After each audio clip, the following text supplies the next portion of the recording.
आखिर क्यों बहुत सारे लोग इन ममालिक को छोड़कर जाना चाहते हैं जहां चंद साल पहले सारी दुनिया माइग्रेट होना चाहती थी। इकोनॉमिक इंस्टेबिलिटी, पॉलिटिकल इश्यूज, फिर बेहतर अपॉर्चुनिटी। बहुत सारे लोग इन ममालिक को छोड़कर दूसरे ममालिक में जाना चाहते हैं।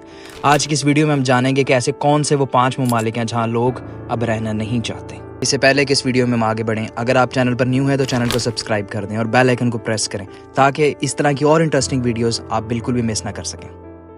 नंबर 5 पर आता है फ्रांस। फ्रांस जाना जाता है अपने कल्चर और रिच हिस्ट्री की वजह से, लेकिन आप ये जानकर बहुत हैरान होंगे कि बहुत सारे लोग को अब इस मुल्क को छोड़कर जाना चाहते हैं। हाई टैक्सेस, इकोनॉमिक इंस्टेबिलिटी और पॉलिटिकल अनरेस्ट, ये सब मेजर रीजन है लोगों के मूव होने की। और अब ये माइग्रेशन इस हद तक जा चुकी है कि फ्रांस का फ्यूचर बहुत ज्यादा खतरे में है। फ्रांस जाना जाता है अपने बहुत ज्यादा हाई टैक्सेस की वजह से, और इसलिए वहाँ रहने वाले लोगों का मानना ये है कि गवर्नमेंट जो टैक्स ले रही है उसके अगेंस्ट उतनी सर्विसेज अपने लोगों को नहीं दे रही, और इसकी वजह से बहुत सारे लोग रिलोकेट हो रहे हैं ऐसे ममालिक में जहाँ टैक्स कम हो।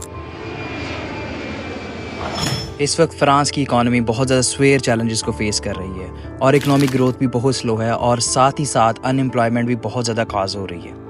A serious round of layoffs for one of France's most iconic companies. इस वजह से फ्रांस को एक मेजर ब्रेन ड्रेन का सामना है क्योंकि स्किल्ड वर्कर तेज़ी से मूव हो रहे हैं। फ्रांस की जॉब मार्केट भी बहुत ज़्यादा अनसर्टन है और ख़ास तौर पर यंग ग्रेजुएट्स बहुत ज़्यादा चैलेंजेस को फेस कर रहे हैं क्योंकि मोस्टली लोगों को स्टेबल जॉब्स नहीं मिलती हैं। इसलिए लोग कोशिश कर रहे हैं कि किसी ऐसी जगह पर मूव करें जहां स्टेबल जॉब्स हों और सिक्योर फ्यूचर।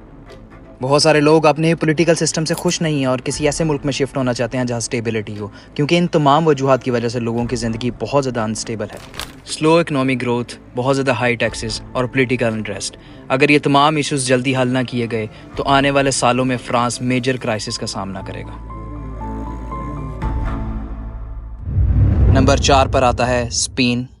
इस वक्त स्पेन में भी बहुत स्वेयर माइग्रेशन देखने को नज़र आ रही है और इनकी अपनी ही यूथ अपने मुल्क में नहीं रहना चाहती, क्योंकि अगर आप पूरे यूरोप का इस वक्त एनालिसिस करते हैं तो स्पेन में इस वक्त हाईएस्ट अनएम्प्लॉयमेंट रेट है, और खास तौर पर यूथ, उनके लिए बहुत ज़्यादा डिफिकल्ट होता जा रहा है जॉब को फाइंड करना। इस तरह के major lack of job security की वजह से पॉलिटिकल इशूज और हाई अनएम्प्लॉयमेंट रेट्स, ये तमाम मेजर रीजन है लोगों के मूव होने के। अगर ये ट्रेंड इसी तरह चलता रहा तो स्पेन को फ्यूचर में मेजर चैलेंजेस का सामना होगा। आज की तारीख में स्पेनिश लोगों के लिए अपने हाउसिंग को मैनेज करना और बेसिक नेसेसिटीज को फुलफिल करना बहुत ही ज़्यादा मुश्किल होता जा रहा है। स्पेनिश इकॉनमी आज तक अपने 2008 के फाइनेंशियल क्राइसिस को रिकवर नहीं कर पाई। बहुत ज़्यादा पब्लिक डेट और स्लो ग्रोथ की वजह से स्पेनिश लोग अपने ही मुल्क में रहना नहीं चाहते और वो फाइंड आउट करते हैं अपॉर्चुनिटीज़ किसी और मुल्क में, और साथ ही साथ वो अपने मुल्क में मुख्तलिफ किस्म के प्रोटेस्ट भी कंडक्ट कर रहे हैं। These locals are not here to catch the sun, but to protest against mass tourism on the Canary Islands. Spanish लोग अपने ही पॉलिटिकल सिस्टम से बहुत ज़्यादा नाखुश हैं और वो मूव होना चाहते हैं किसी ऐसे मुल्क में जहां सिक्योर और स्टेबल फ्यूचर। पूरे स्पेन में इस वक्त कॉस्ट ऑफ लिविंग बहुत ज़्यादा हाई है, और ख़ास तौर पे उनकी मेजर सिटीज़ जैसे बार्सिलोना या मैड्रिड है। बहुत ज़्यादा अनस्टेबिलिटी और बहुत ज़्यादा हाई कॉस्ट ऑफ लिविंग, ये सारी चीज़ें इस चीज़ को ड्राइव कर रही हैं कि लोग एक अफोर्डेबल लिविंग की तरफ मूव हो जाएं, और लोगों का ये मानना है कि स्पेन से बाहर उन्हें एक अच्छी लाइफ मिल सकती है। बहुत ज़्यादा कॉस्ट ऑफ लिविंग होने की वजह से और साथ ही साथ अनएम्प्लॉयमेंट की वजह से बहुत ज़्यादा अनस्टेबिलिटी है पूरी इकोनॉमी में, और लोग तेज़ी से इस मुल्क को छोड़कर किसी अच्छी और सिक्योर प्लेस पर मूव होना पसंद कर रहे हैं। अगर ये ट्रेंड इसी तरह चलता रहा तो स्पेन को फ्यूचर में मेजर चैलेंजेस का सामना होगा। नंबर 3 पर आता है हंगरी। फ्रांस और जर्मनी की तरह हंगरी में भी बहुत ज़्यादा माइग्रेशन का ट्रेंड देखा जा रहा है, और इनकी यूथ बिल्कुल भी अपने मुल्क में रहना नहीं चाहती। Political issues, economic challenges, future concerns, ये तमाम इश्यूज लोगों को मजबूर कर रहे हैं इस मुल्क से मूव होने पर। इस ट्रेंड की वजह से हंगरी को मेजर चैलेंजेस हैं इस वक्त वर्कफोर्स को लेकर। हंगरी का पॉलिटिकल लैंडस्केप इस वक्त स्वेयर कंट्रोवर्सीज का शिकार है, और लोग अपनी गवर्नमेंट से बहुत ज़्यादा नाखुश हैं क्योंकि लोगों को बिल्कुल भी फ्रीडम नहीं है कि वो पब्लिकली कोई भी स्पीच दे सके। और इस वक्त लोग किसी ऐसे मुल्क में जाना चाहते हैं जहाँ डेमोक्रेटिक वैल्यूज हों और बात करने का फ्रीडम हो, क्योंकि मोस्टली हंगेरियंस का मानना ये है कि करंट गवर्नमेंट उनके लिए बिल्कुल भी राइट डिसीजंस मेकिंग नहीं कर रही। स्किल्ड वर्कर्स, खास तौर पर टेक्नोलॉजी और इंजीनियरिंग की फील्ड के लोग हंगरी को छोड़कर किसी ऐसे मुल्क में जाना चाहते हैं जहां आसानी से उन्हें जॉब्स मिल जाएं, और ये तमाम चैलेंजेस मिलकर हंगरी के लिए बहुत ज़्यादा प्रॉब्लम्स क्रिएट कर रहे हैं। Concerns about health care, education and social services, ये सब चीज़ें मिलकर ड्राइव कर रही हैं लोगों के डिसीजंस को ताकि वो इस मुल्क से मूव होकर किसी और मुल्क में जा सकें। क्योंकि ना तो वो टैलेंट को रिटेन कर पा रहे हैं और ना ही अब वो ग्लोबली किसी भी फील्ड में कम्पीट कर पा रहे हैं। इन तमाम वजूहात की वजह से बहुत सारे लोग हंगरी से मूव होते जा रहे हैं और इस सब के साथ साथ मोस्टली हंगेरियन लोगों को लगता है कि जॉब अपॉर्चुनिटीज़ बहुत लिमिटेड हैं और ये बहुत ज़्यादा अलार्मिंग होता जा रहा है हंगरी के लिए, क्योंकि वो बिल्कुल भी टैलेंट को रिटेन नहीं कर पा रहे। इस मेजर ब्रेन ड्रेन की वजह से इकोनॉमिक डेवलपमेंट बहुत स्लो होती जा रही है और साथ ही साथ पॉलिटिकल अनरेस्ट की वजह से बहुत ज़्यादा चीज़ें ट्रिगर हो रही हैं और लोग तेज़ी से मूव होना चाहते हैं इस कंट्री से। और अगर ऐसी ही सिचुएशन रही तो आने वाले कुछ सालों में हंगरी को बहुत ज़्यादा चैलेंजेस का सामना होगा। नंबर 2 पर आता है जर्मनी, जिसको लैंड ऑफ अपॉर्चुनिटी के नाम से जाना जाता था। आज बहुत ज़्यादा राइजिंग ट्रेंड देखा जा रहा है माइग्रेशन का और इसकी बहुत ज़्यादा मेजर रीज़न है बहुत ज़्यादा कॉस्ट ऑफ लिविंग का बढ़ जाना, पॉलिटिकल चैलेंजेस और सोशल टेंशन। ये तमाम इश्यूज मिलकर जर्मनी के लिए एक मेजर कंसर्न बनते जा रहे हैं। जर्मनी की मेजर सिटीज़ लाइक बर्लिन और म्यूनिख, इसके अंदर कॉस्ट ऑफ लिविंग बहुत ज़्यादा बढ़ चुकी है और जर्मन लोगों को बहुत ज़्यादा मुश्किलात का सामना है अपनी बेसिक्स नीड्स को पूरा करने में और अपने हाउसिंग रेंट्स को मैनेज करने में।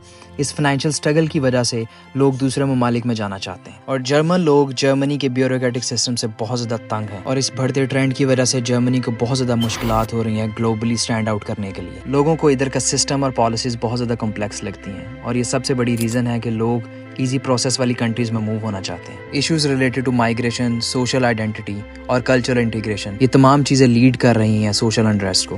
बहुत सारे लोग ये डिज़ायर करते हैं कि एनवायरनमेंट में हार्मनी हो और यही वजह है कि लोग इस मुल्क से मूव कर रहे हैं। जर्मनी जो कि अपने रूल्स और अपने पॉलिसीज़ में बहुत ज़्यादा स्ट्रिक्ट है और अपने लॉज में ज़रा भी फ्लेक्सिबिलिटी नहीं लेकर आता, ये आज भी कंसीडर होता है दुनिया की सबसे स्ट्रॉन्गेस्ट और पावरफुल इकॉनमी के तौर पर।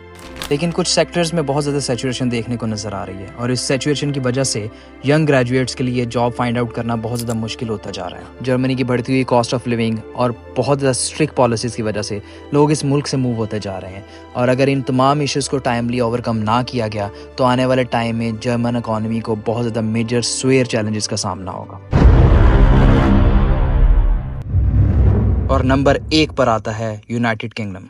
ये वो मुल्क है जहाँ 20th सेंचुरी में पूरी दुनिया से लोग इस मुल्क में मूव होना चाहते थे, लेकिन आज ऐसा वक्त आ चुका है कि जो इस मुल्क में रह रहे हैं लोग वो ही इस मुल्क से जाना चाहते हैं और इसके साथ साथ बाकी भी तमाम नेशनैलिटीज़ के लिए बहुत ज़्यादा मुश्किलात बढ़ती जा रही हैं। Economic instability, changes in migration policy और बहुत सारे सोशल इश्यूज ड्राइव कर रहे हैं लोगों के डिसीजंस को कि वो इस मुल्क को छोड़कर किसी और अच्छी जगह पर मूव हो जाएं। यूरोप के चैलेंजेस की वजह से लोग इधर मूव होना चाहते थे, लेकिन यूके की तेज़ी से चेंज होती हुई माइग्रेशन पॉलिसीज़ की वजह से यूरोप के लोगों के लिए इधर मूव होना बहुत ज़्यादा मुश्किल होता जा रहा है। पिछले कुछ सालों से मुसलसल यूके बहुत सारी चीज़ों का एक्सपीरियंस कर रहा है, जैसे कि इन्फ्लेशन, राइजिंग लिविंग कॉस्ट और अनसूटेबल हाउसिंग पॉलिसीज़ की वजह से लोग इधर से तेज़ी से मूव होते जा रहे हैं।